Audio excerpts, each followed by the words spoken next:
আমার ভাই, মসজিদ আল্লাহর নিদর্শন, তাফসীরের মধ্যে আছে। মাদ্রাসা আল্লাহর নিদর্শন, কাবা ঘর আল্লাহর নিদর্শন, এই কোরআনুল করিম আল্লাহর নিদর্শন। আমাদের প্রিয় নবী সাল্লাল্লাহু আলাইহি ওয়াসাল্লামের 23 বছরের পুরা জিন্দেগি, সমস্ত কথা, সুন্নত, আমল সবগুলো আল্লাহর নিদর্শন।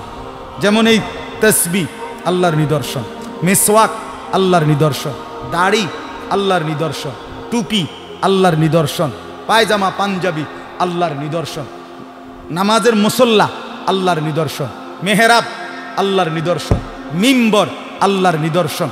মানে যত কিছু দেখলে বোঝা যায় এগুলো ইসলামের, এই সবগুলো আল্লাহর নিদর্শন। কথা বুঝছেন না?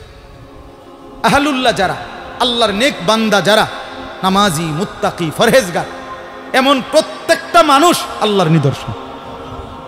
প্রতিটা নেককার, প্রত্যেকটা আলেম, খুদার কসম, হাফেজ, আলেম সরাসরি আল্লাহর নিদর্শন, আল্লাহর নিদর্শন।